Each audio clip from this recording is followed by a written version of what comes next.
By the summer of 1943, more than 3,000 American submariners lay on the bottom of the Pacific. Their families received telegrams with 4 cold words: overdue and presumed lost. What the Navy never told those families, what it hid for years, was that some of those men died because their own Mark 14 torpedoes failed to explode. And the men who had designed and certified those torpedoes in Washington refused to believe the evidence coming back from the boats. On an afternoon in late August 1943 at Pearl Harbor, Admiral Chester Nimitz gave his approval to something no one in Washington had been willing to do. Rear Admiral Charles Lockwood, with Nimitz's backing, ordered USS Muskellunge to take torpedoes out to Kahoolawe Island and fire them into the underwater cliff face, live warheads, full speed, not at a Japanese ship, not at a merchant vessel, into solid rock, so divers could recover the duds, bring them back, and cut them open on a workbench at Pearl Harbor. 21 months after the first American submarines had fired the first torpedoes of the war, 21 months of patrol reports coming back to Pearl Harbor saying the same thing, 21 months of the Bureau of Ordnance sending back the same answer. The fault lies with the crews, not the torpedo. The men.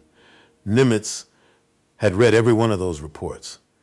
He had signed forms he did not want to sign. He had lost boats he did not want to lose.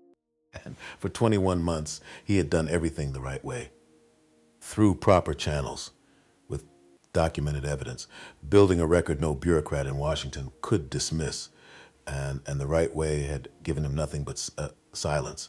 So he backed Lockwood, and Lockwood picked up the phone. If your father served on a submarine in the Pacific, stay with me. This is his story too. And if you think more Americans should know it, hit the like button. It tells the algorithm history like this belongs in front of an audience. Then stay with me. Because what comes next is not the story of a battle. It is the story of a man who spent 35 years learning to hear a specific kind of silence, and what he heard when he finally listened. July 7th, 1908, Batangas Harbor, the Philippines.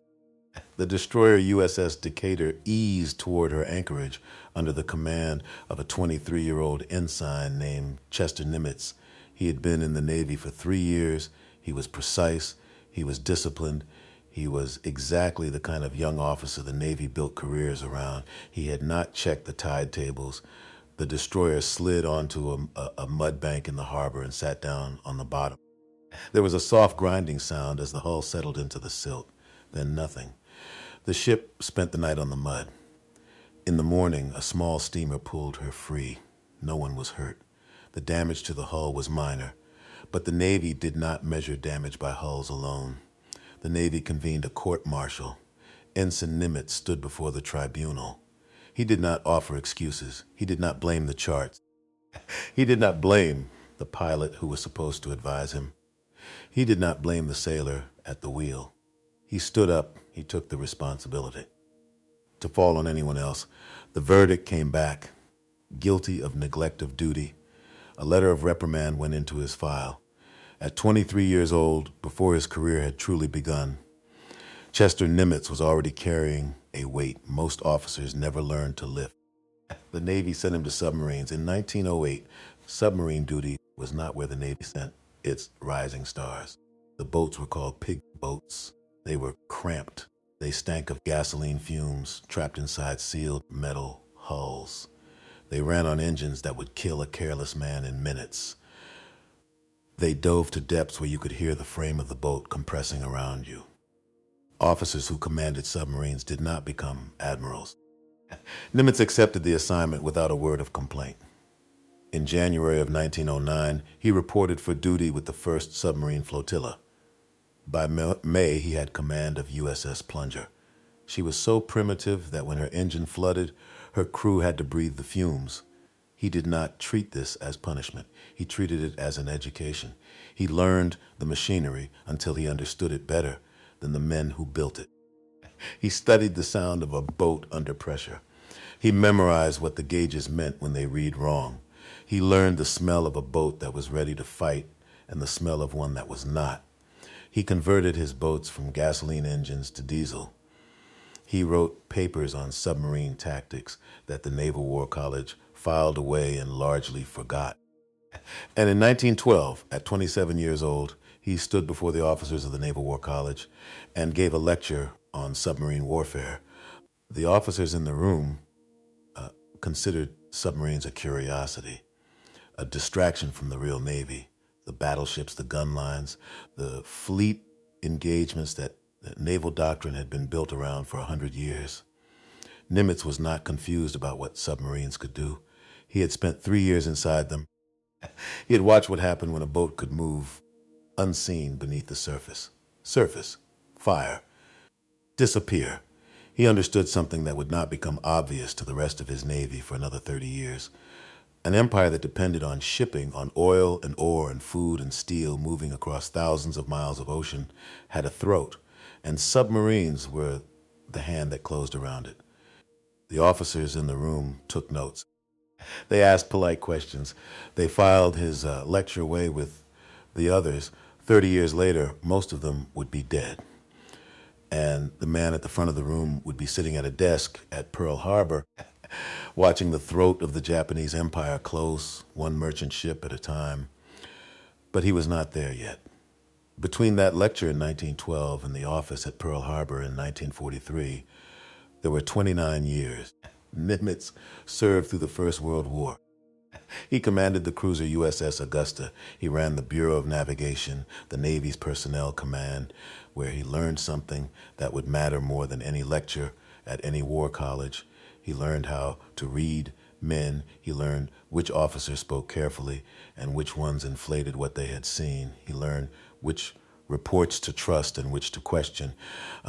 He learned that the truth in a large organization did not always travel upward. They could be filtered, softened, edited by the men whose careers depended on the answer looking a certain way. He learned that sometimes the only way to hear the truth was to go find it yourself. December 31st, 1941, Pearl Harbor, 8 o'clock in the morning. It was New Year's Eve. Somewhere in America, families were preparing to welcome a year that would be the darkest in the Republic's history. Nimitz would not attend any dinner that night. The change of command ceremony for Commander-in-Chief of the United States Pacific Fleet did not take place on the deck of a battleship, because there was no battleship left. The USS Arizona was 27 feet below the surface of the harbor, with more than 1,000 men still inside her hull. The Oklahoma had capsized and lay on her side in the mud.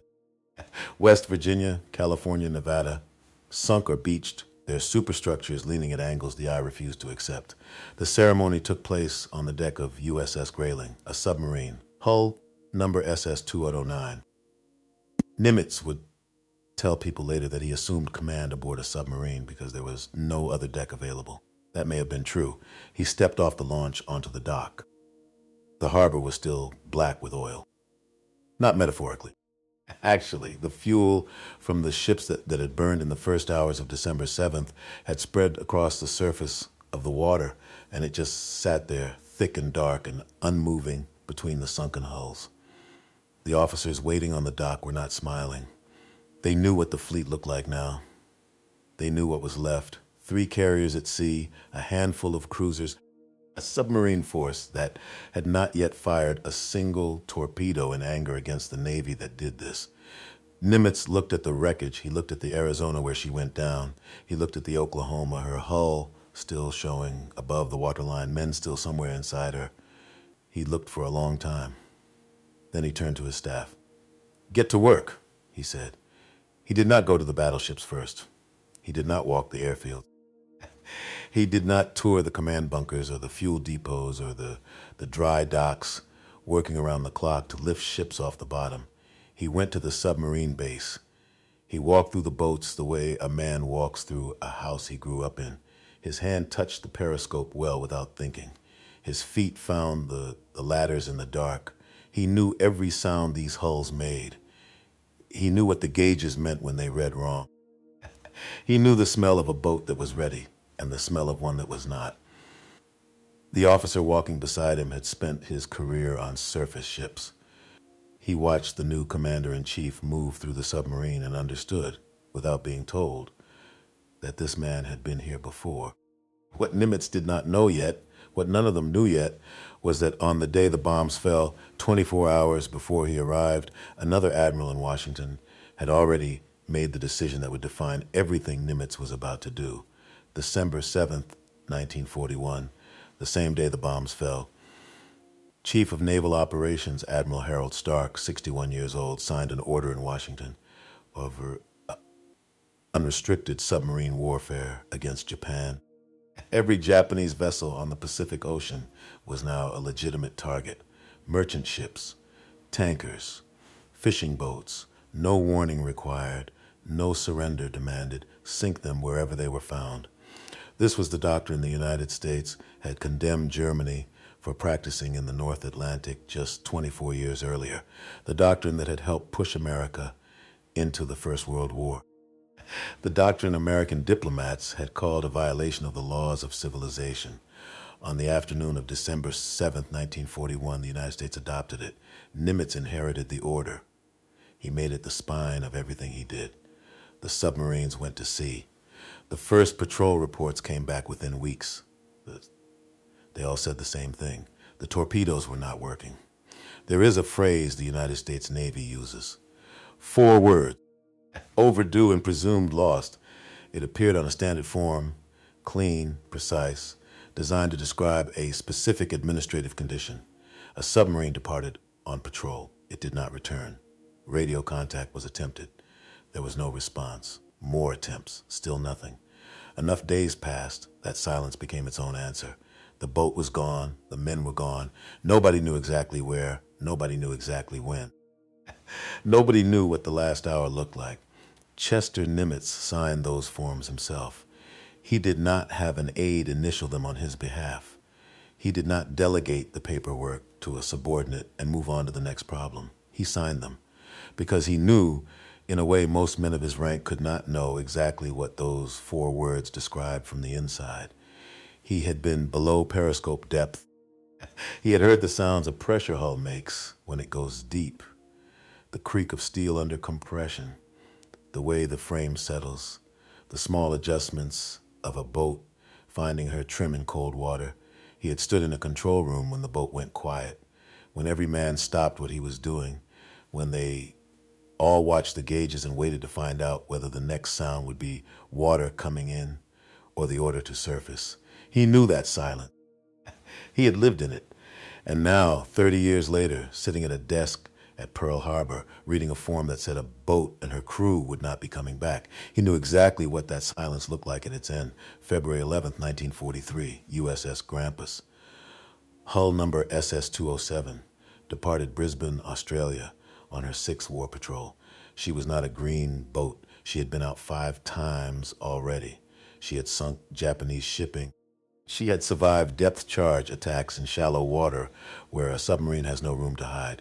Her crew of 71 men knew the work. Somewhere in the waters near the Solomon Islands, she disappeared. No distress call, no survivors, no wreckage ever found. On March 22nd, 1943, after radio messages went unanswered for weeks, the Navy listed USS Grampus as overdue and presumed lost, with all hands, 71 men. Nimitz signed the form. He did not know if she had been sunk by a Japanese destroyer. He did not know if it was depth charges or a mine or something mechanical that failed in water too deep for anyone to reach. Nobody would ever know. What he knew was the number, 71. He knew that on every one of the patrols USS Grampus had run, every dive, every approach, every shot taken through her periscope, her crew had carried the Mark 14 torpedo. Grampus was not the exception. In 1942 alone, the Pacific Submarine Force lost 7 boats. 7 times Nimitz signed the form. Some were sunk by Japanese destroyers, some by depth charges in waters they had been ordered into. Some vanished without a witness to record what happened in the final hours. Every one of those crews had carried the same weapon. In all of 1942, American submarines fired 1,442 torpedoes across the Pacific. Post-war analysis of Japanese records, the actual accounting done after the war from Japanese documents of what Japanese ships had actually gone down, found 109 ships sunk. 109. From 1,442 torpedoes, in a war being run at Nimitz's direction as a campaign to close the throat of the Japanese Empire, to cut the supply lines that kept her armies fed and her factories running and her navy fueled, he was watching 7 torpedoes out of 8 do nothing. He read those numbers. He also read the Bureau of Ordnance's response to every complaint filed through proper channels by submarine commanders who had come back from patrol and put the evidence in writing. The Bureau's answer did not change. Not after the first complaint, not after the 10th, not after the 100th. The fault lies with the crews, not the torpedo, the men.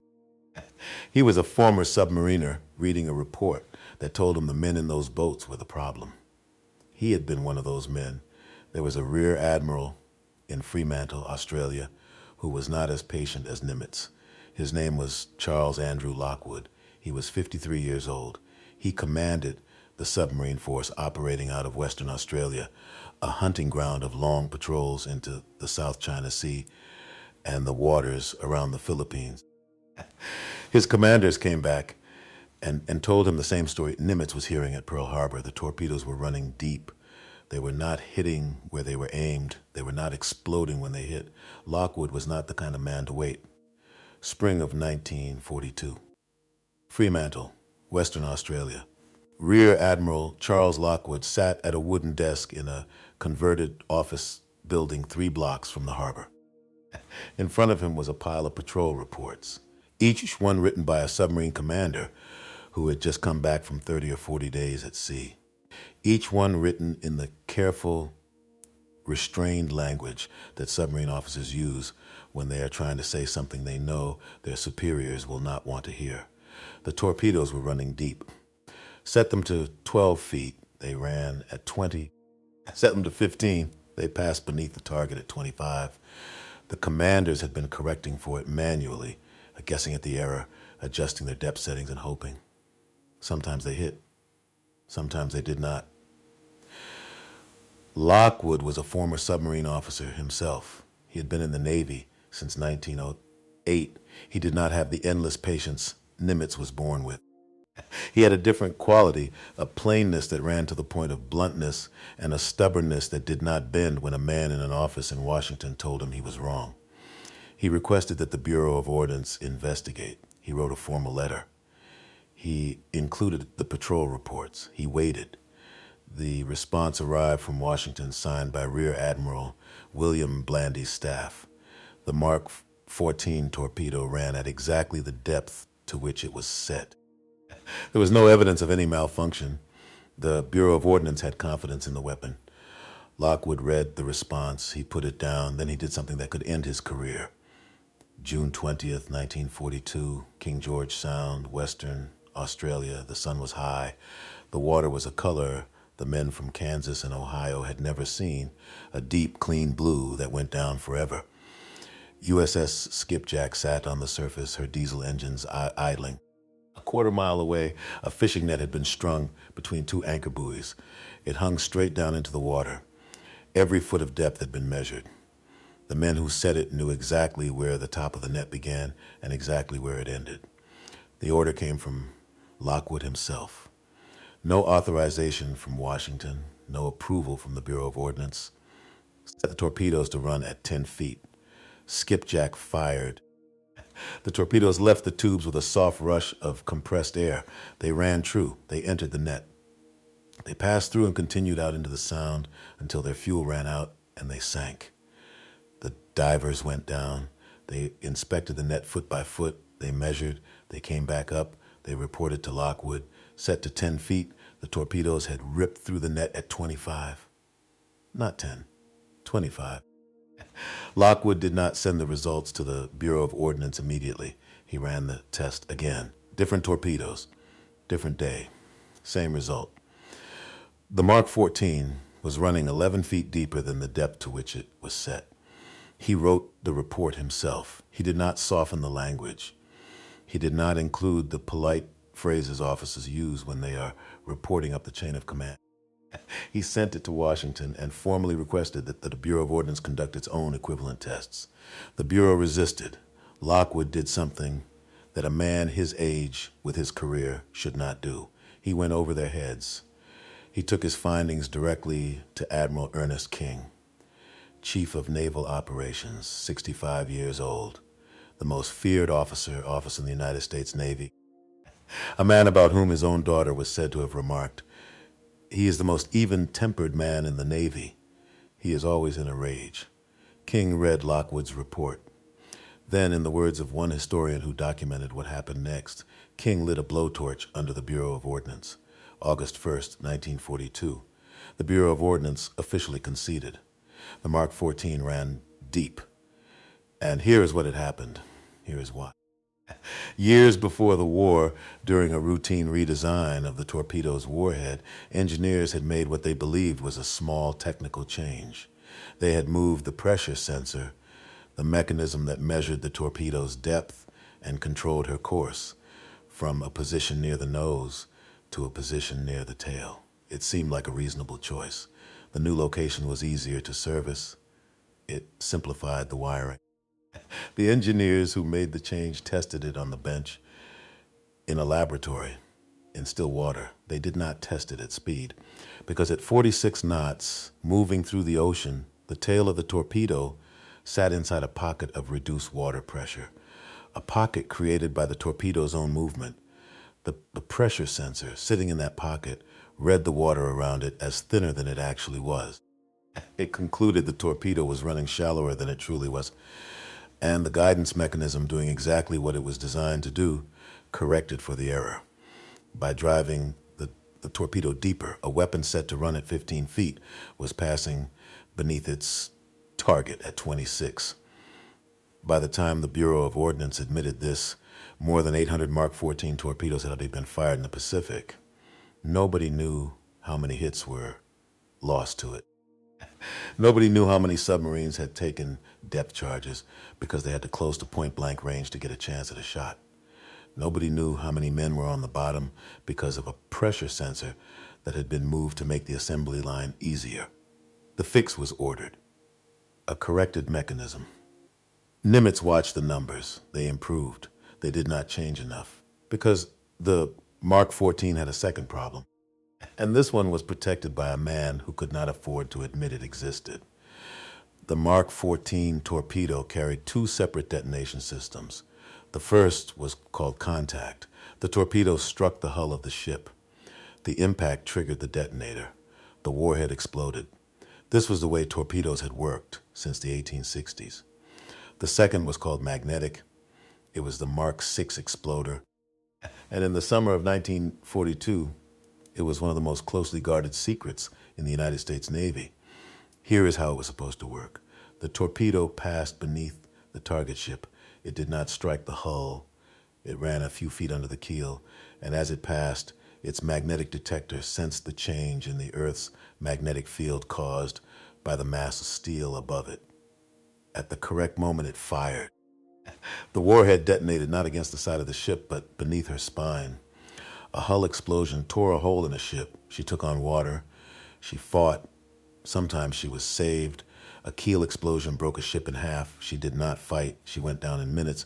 In theory, the Mark 6 was the most devastating torpedo detonator any Navy had ever put to sea. In practice, it did not work. The Mark 6 had been designed and calibrated at the Naval Torpedo Station in Newport, Rhode Island, in the waters of the north latitude where the Earth's magnetic field has a particular strength. At tropical latitudes in the Pacific, thousands of miles from the magnetic poles, that field was weaker. The Mark 6 fired early. A premature detonation in open water, 50 feet from the hull, loud enough to warn every destroyer within 5 miles, accomplishing nothing, or it did not fire at all. The torpedo passed beneath the ship, came out the other side, ran into empty ocean, and sank. Somewhere in the Pacific, on a night when the magnetic exploder failed to fire, a submarine commander watched through his periscope as a Japanese destroyer turned toward him. He had one shot left. He had already used it. It had passed beneath the destroyer's keel and done nothing. He gave the order to dive. 60 men in a steel tube listened to the sound of depth charges walking toward them. Somewhere in Washington that morning, a Bureau of Ordnance officer signed a memo defending the Mark VI exploder. Both men were doing their jobs. Only one of them was going to be right.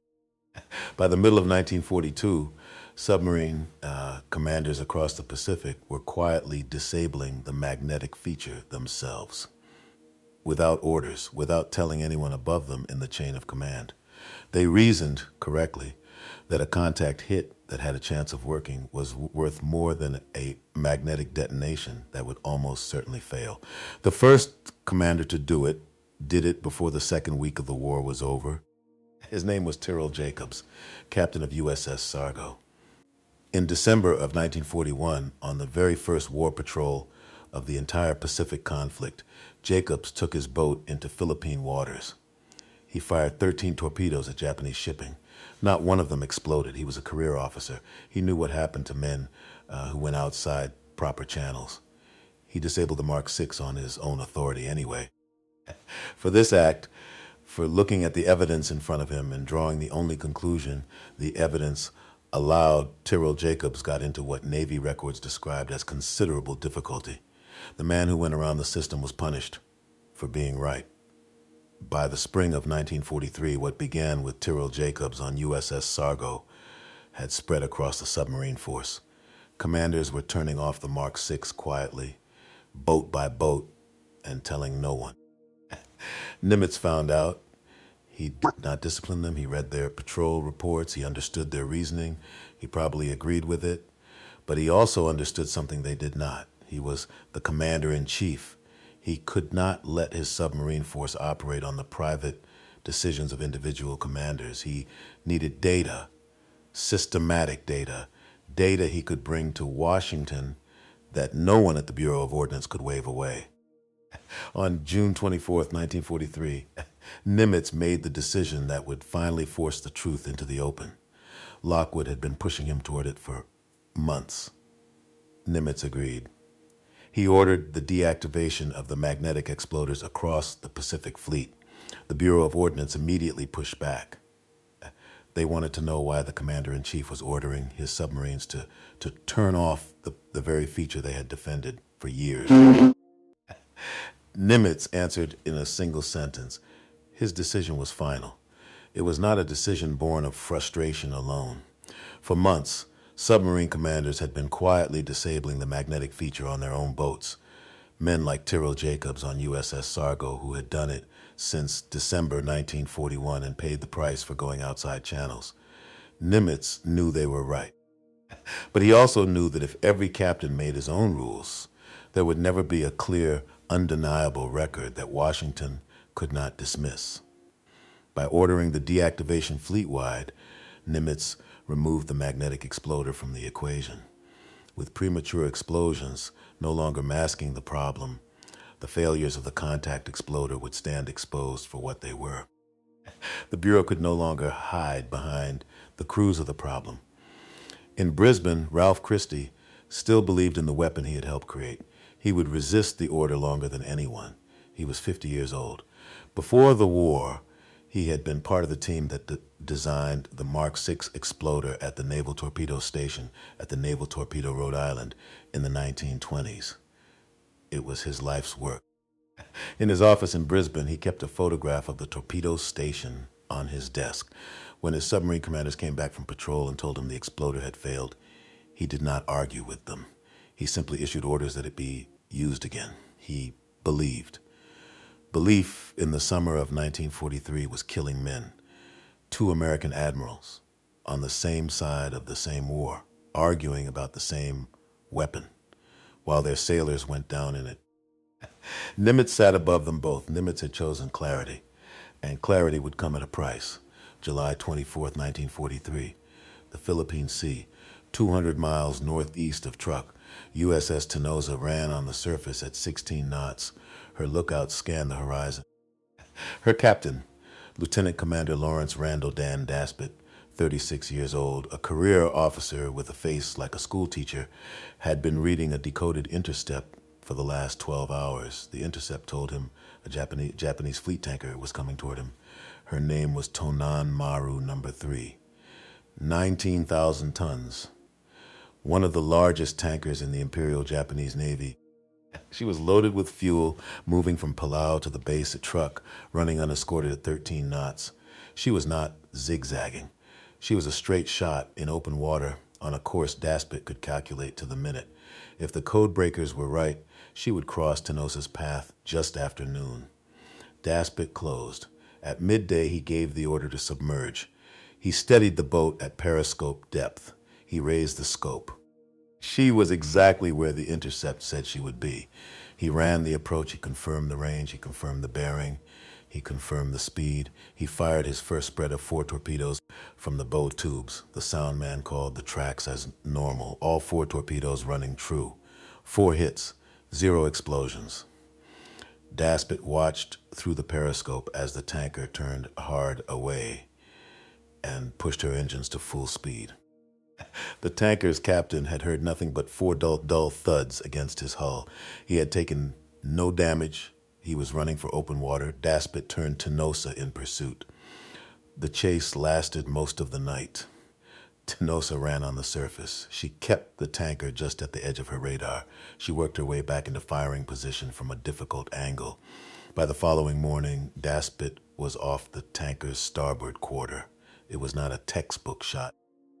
It was not the 90-degree beam attack every submarine commander was trained to execute, but it was what he could get. He fired 2 torpedoes. Both hit. Both exploded. Tonan Maru took the hits in the engine room. Her propellers stopped turning. She coasted to a stop in the open sea. Her stern began to settle.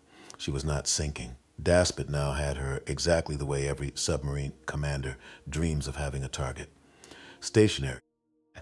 Point-blank visibility, 90 degrees off the beam, textbook. He fired 1 torpedo, silence. He repositioned Tenosa on the other side of the tanker. He fired again, silence. He fired again. Between each shot, his torpedo men in the forward and aft rooms pulled the next weapon from the racks. They inspected every fitting, every wire, every seal. Every torpedo was declared in perfect working order before it entered the tube. Daspit fired. The torpedo ran straight. The sound man called the track as normal. Daspit watched through the periscope as the wake struck the hull of Tonan Maru at 90 degrees, in the middle of the ship at point-blank range. Silence. He fired again. The next torpedo hit the hull. It did not explode. It glanced off to the right. It jumped clear of the water 100 feet from the tanker's stern. Daspit lowered the periscope. In his patrol log, he wrote a sentence that would be quoted in Navy documents for the next 50 years. I find it hard to convince myself that this is really happening. He fired again. Silence. He fired again. Silence. On the horizon, a Japanese destroyer appeared. She was coming for them. Daspit had 2 torpedoes left in the stern tubes. He fired them both as Tenosa dived. Both hit. Neither exploded. 15 torpedoes fired. 13 hits. 2 detonations, both of them from the awkward, hurried, imperfect shots he had taken during the night chase, before he had the tanker cornered. Every torpedo fired from the perfect position, the perfect angle, from the perfect range. Silence. 1 torpedo remained in Tenosa's forward room. Daspit did not fire it. He ordered the torpedo secured. He ordered Tenosa to break off. He set a course for Pearl Harbor, 2,400 miles east. He was not returning to reload. He was returning with something no submarine commander in the Pacific War had ever brought back before: a torpedo that had hit its target and did not explode, and a patrol report documenting 13 hits and 11 detonation failures in a single engagement. 12 days later, Pearl Harbor, the pier at the submarine base. Rear Admiral Charles Lockwood was standing on the concrete when USS Tenosa came in. He had read the initial patrol report on the radio.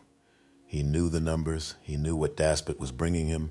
He had come to the pier himself because he wanted to see the man's face. He expected to see a submarine commander in a rage. Daspit had had a 19,000-ton tanker dead in the water at point-blank range. 19,000-ton tankers, Lockwood would write later, do not grow on trees.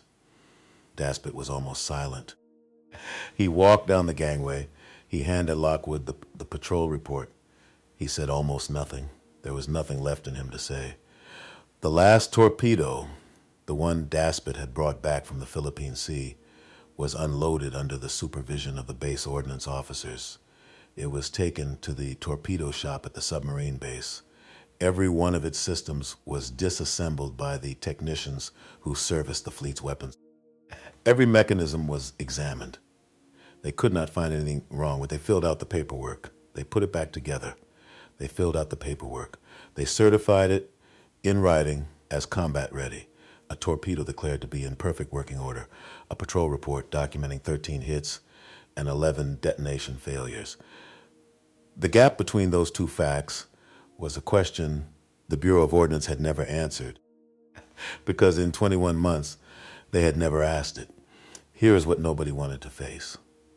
The Mark 14 torpedo entered production in 1930. The country was 2 years into the Great Depression. The Navy's development budget had been cut and cut again. The engineers who designed the weapon could not afford to fire live torpedoes with live warheads at real targets. Every test of the Mark 14 before the war used reduced speed runs, practice warheads, controlled conditions. The point of the test was not to find out what happened when a torpedo hit a ship at full speed with a live warhead. The point was to protect the equipment. Torpedoes cost $10,000 each in 1930 dollars. The Navy could afford to build them.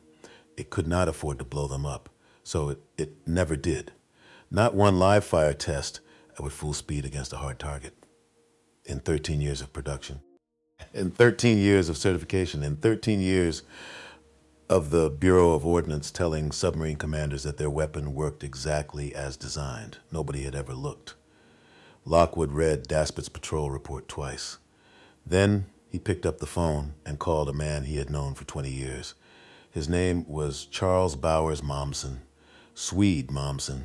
He was the officer who had designed the Mommsen lung that saved submariners trapped in sunken boats. Mommsen was a problem solver who did not wait for permission from Washington to do what needed to be done. Mommsen studied the report and the torpedo that had been brought back. After a moment, he said, "Fire them into the cliff at Kahoolawe until one fails to explode. Then bring it back and cut it open." Lockwood did not hesitate. He did not send another request to the Bureau of Ordnance. He assigned USS Muskellunge to the mission and put Mommsen together with Commander Art Taylor, Comsubtopac's gunnery and torpedo officer, in charge of the tests. Nimitz gave his approval. As Commander-in-Chief of the Pacific Fleet, he cleared the operation without routing it through Washington. For the first time in 21 months, the men who actually took these weapons into combat were going to test them the only way that mattered, at full speed into solid rock with live warheads. The Bureau of Ordnance would not be told until the torpedoes were already in the water. Kahoolawe was waiting. August 31st, 1943. Kahoolawe Island, the territory of Hawaii. Kahoolawe was a small volcanic island southwest of Maui. It was 7 miles long, uninhabited. The Navy had been using it as a bombing range for years. On the north side, the shoreline dropped straight down into deep water, a submerged cliff face of black volcanic rock. Solid, immovable, as unforgiving as anything a torpedo could ever strike. USS Muskellunge sat offshore, her diesel engines idling. The sea was calm, the sun was high. A small support vessel stood off her starboard beam with a team of Navy divers on board. The order came down through the tubes: load torpedoes, set for full run, live warheads, fire on the cliff face. The first torpedo left the tube. The sound man tracked her. The men in the control room counted seconds. Then the whole boat felt it. A hard, deep concussion transmitted through the water, up through the hull, into the soles of their feet. Explosion. A second torpedo left the tube. It ran clean. It struck the cliff. Another explosion. A third torpedo. Silence. They waited. 10 seconds. 20. Nothing. The torpedo had struck the cliff, and it had not gone off. They marked the position. The divers went down. They brought the dud up from the ocean floor. It was hoisted onto the deck of Muskellunge and taken back to the workbench at Pearl Harbor. The technicians cut it open. And here's what they found. Inside the nose of every Mark 14 torpedo, there was a firing pin. It sat inside a guide assembly. When the torpedo struck the target, the impact threw the firing pin forward. The pin traveled a short distance and struck the primer. The primer fired the detonator. The detonator fired the warhead. Simple. Except at 46 knots, striking a wall of rock at 90 degrees, the deceleration force on the firing pin assembly was greater than anything the engineers who had designed it had ever tested. The guide rods, the small steel shafts that directed the pin toward the primer, had bent under the load. They had not broken, they had just bent. Enough to slow the pin. Enough that the pin had arrived at the primer moving too slowly to fire it. To confirm what they had found, they ran a second test at the submarine base at Pearl Harbor. They took Mark 14 torpedoes loaded with dummy warheads and hoisted them into a rigging apparatus 90 feet above a heavy steel plate. 90 feet. The height chosen because a torpedo falling from 90 feet strikes the ground at 46 knots, which was exactly the speed a Mark 14 was designed to run at. The plate was set at different angles, sometimes at 45 degrees, sometimes at 60, sometimes perpendicular, straight up. A perfect 90-degree impact, the textbook shot, the one every submarine commander in the Pacific Fleet had spent his career learning to execute. They released the torpedo. It fell. It struck the plate. Nothing happened. They lifted it. They inspected it. They released the next one. It fell. It struck. Nothing. They released the next one. Nothing. Out of every 10 torpedoes dropped at 90 degrees, the perfect textbook impact, 7 of them failed to fire. 70%. The engineers running the test looked at each other. The better the shot, the more likely the dud. For 21 months, every submarine commander who had come home from patrol and reported that his torpedoes had hit the target and failed to detonate, every one of them had been filing, without knowing it, proof of exactly this. Daspit had been the perfect witness. 15 shots, 13 hits, the 2 that had exploded. The 2 from the awkward, hurried angles during the night chase had been the imperfect ones. Every torpedo he had fired from the perfect 90-degree beam attack, after he had the tanker cornered, had struck cleanly and done nothing. He had done everything right. That was why they had failed. The engineers stood around the workbench. They stared at the mechanism. It was a small, simple mechanical failure. It had been sitting inside every Mark 14 torpedo built since 1930.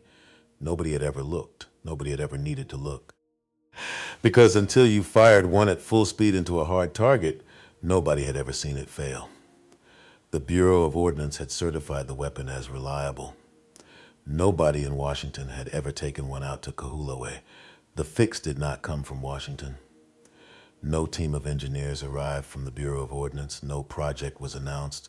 No press release was drafted. No congressman was briefed. No funding was requested. The torpedo shop at the submarine base at Pearl Harbor sat down and rebuilt the firing pin themselves. They studied the problem for a week. They understood it now. Steel firing pins were too heavy. They took too long to travel.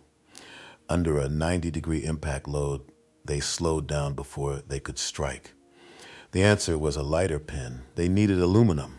Aluminum in wartime was scarce. The aircraft factories on the mainland needed every ounce of it. The Navy could not simply requisition a supply of aluminum alloy fast enough to solve the problem in weeks. But there was aluminum at Pearl Harbor. There was aluminum scattered across the harbor floor. Aluminum in pieces, in fragments, in twisted shapes lying in shallow water. Aluminum, according to Lockwood himself, from the wings and fuselages of Japanese aircraft shot down over Battleship Row on the morning of December 7, 1941. The metal that had helped start the war was melted down and machined into new firing pins that would help end it. Navy salvage teams collected the wreckage. They brought it to the shop. It was melted down. It was recast. It was machined into components no larger than a man's thumb. Lockwood personally inspected every rebuilt torpedo before it was loaded into a submarine.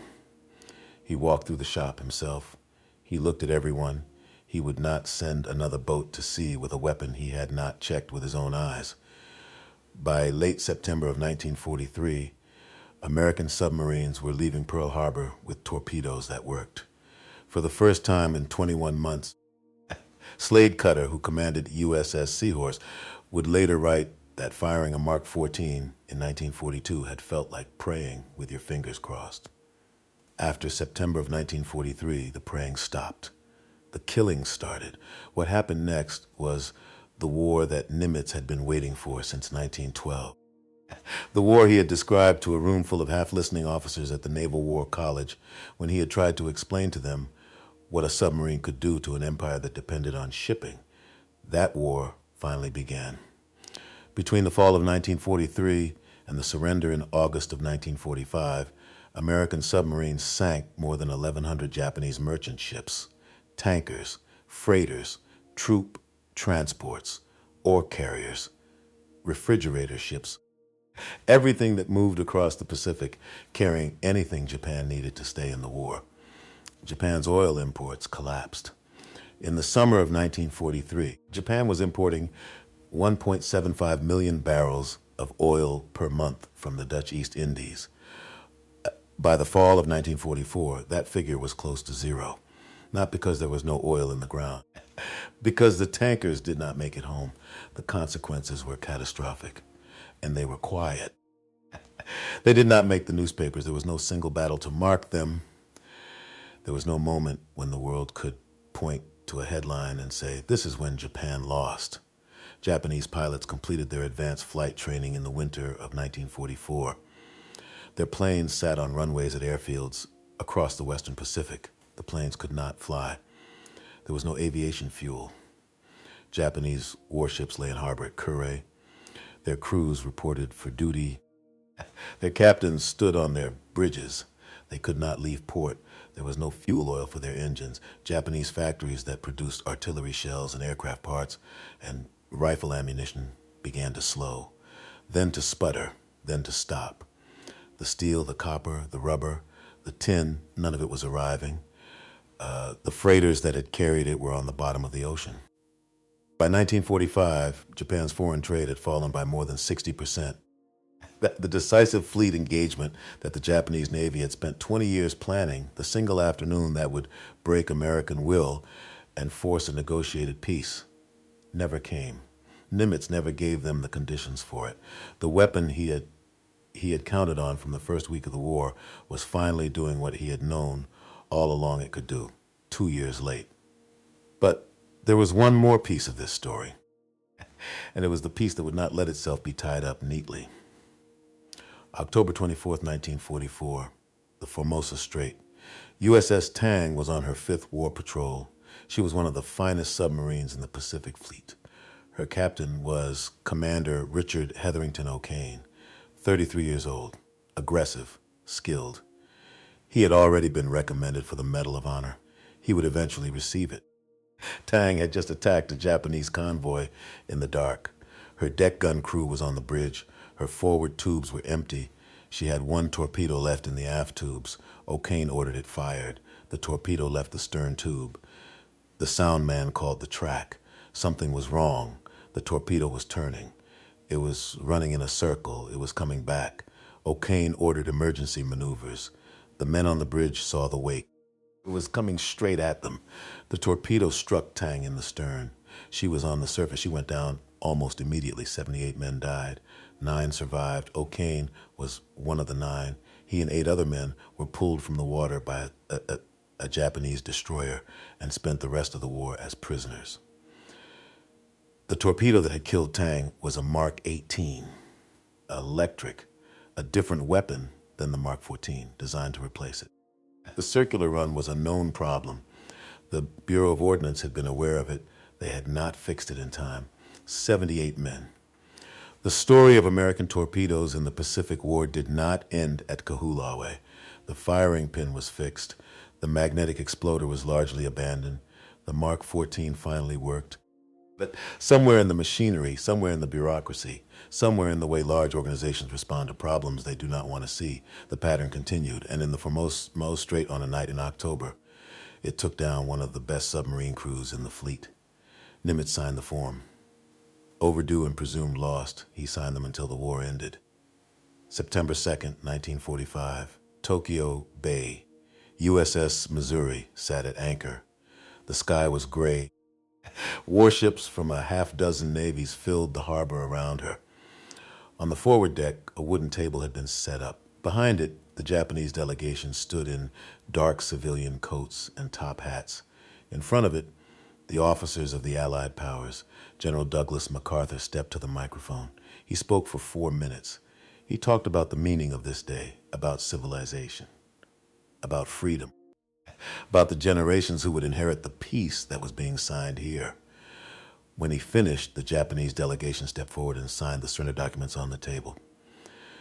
Then it was Nimitz's turn. He walked to the table. He picked up one pen. He signed. He stepped back. A yeoman standing behind him handed him the pen after he finished. Nimitz put it in his pocket.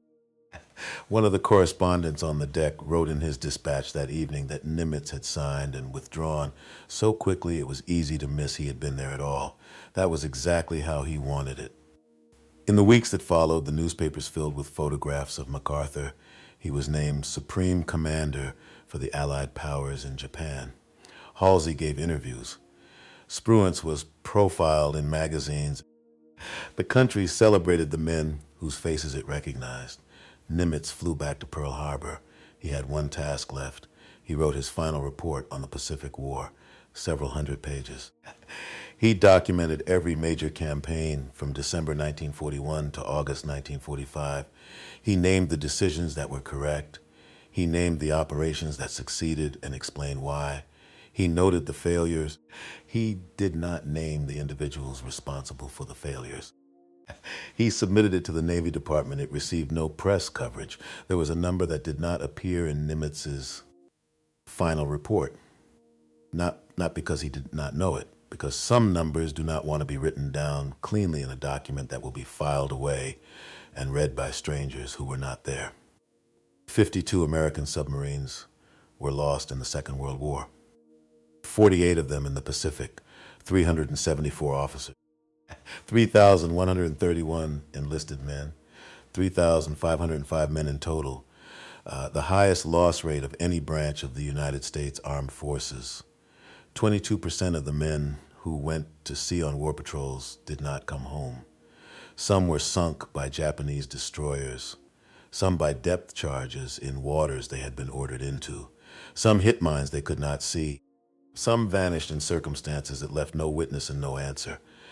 And some of them, nobody will ever know exactly how many, went to sea carrying a Mark 14 torpedo that the Bureau of Ordnance had certified as reliable, fired it at a target, heard silence, and did not have time to fire again before the destroyer came for them. There were 71 men on USS Grampus. There were 78 on USS Tang. There were more than 3,000 others on 50 other boats. There were mothers all over the United States who kept the telegrams in drawers. There were fathers who never opened them a second time. There were wives who remarried and children who grew up with a photograph on a mantle of a man they had never met. There were sisters who found the telegram 20 years later when they cleaned out the house and read it for the first time and understood at last what their mother had been carrying. Nimitz knew the difference between those deaths. He had signed the forms. He had signed them for 21 months while the Bureau of Ordnance answered every complaint from every submarine commander in the Pacific with the same 3 words. The men, not the torpedo, the men. He never said publicly what he thought of that answer. He backed Lockwood when Lockwood took the torpedoes to Kahoolawe. He found in 3 days what Washington had not found in 13 years of building the weapon. He watched the shop rebuild it with aluminum salvage from Japanese aircraft that had come over on a Sunday morning in December. Then he went back to work. February 20th, 1966. Yerba Buena Island, San Francisco Bay. Chester Nimitz died at 80 years old. He died at his quarters on the island, housing provided by the Navy that had been his home for 60 years. He was survived by his wife, Catherine, who had been with him since 1913. He asked for no ceremony. He received none. There was a small service. He was buried at Golden Gate National Cemetery in San Bruno, California. The men buried around him were not selected by protocol, not by rank, not by proximity to his fame. Raymond Spruance was there, the admiral who had won the Battle of Midway, the man who had broken the back of the Japanese carrier fleet in a single afternoon. Richmond Kelly Turner was there, the amphibious commander, the man who had put the Marines on the beaches at Guadalcanal, at Tarawa, at Iwo Jima, at Okinawa. Charles Lockwood would be there too. He would follow the next year, buried in June of 1967, in the same ground, beside the same men. The man who had run the tests in King George Sound with a fishing net. The man who had fought Ralph Christie from a desk at Pearl Harbor. The man who had taken the torpedoes to Kahoolawe when Washington would not. The man who had rebuilt the Mark 14 with aluminum from Japanese aircraft.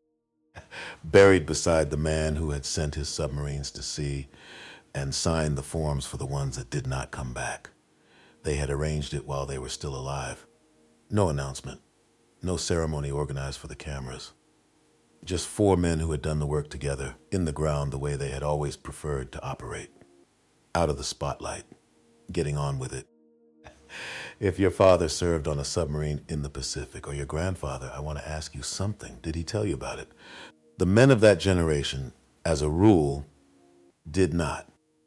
Not at dinner, not in the living room on Sunday afternoon, not in the ordinary language of a life that had moved forward from what they had been through. But some of them talked, late at night, to a wife who could not sleep either. In a car on a long drive with the radio off, to a son who did not ask the right question until it was almost too late. In the last years of a life, when the things they had never said started finding their way out, maybe he told you the name of his boat. Maybe he mentioned a patrol once. Just once. And then went quiet and didn't explain. Maybe you found something after he was gone. A photograph in a drawer, a service record folded inside a book. A dolphin's pin. A patch from a boat whose history you had never known. If you have one of those stories, even a fragment, even something you only half remember, write it in the comments. The name of the boat, the year he served, whatever you know. Because those men went to sea with weapons that did not work, and they went back out anyway. The stories they carried home, the ones that never made a newspaper, never appeared in any history book, told once at a kitchen table to people who loved them and did not fully understand what they were hearing. Those stories are part of how this war was won. Don't let them disappear. They went to sea for you. They came home for you, or they didn't come home at all. Either way, the least we can do is remember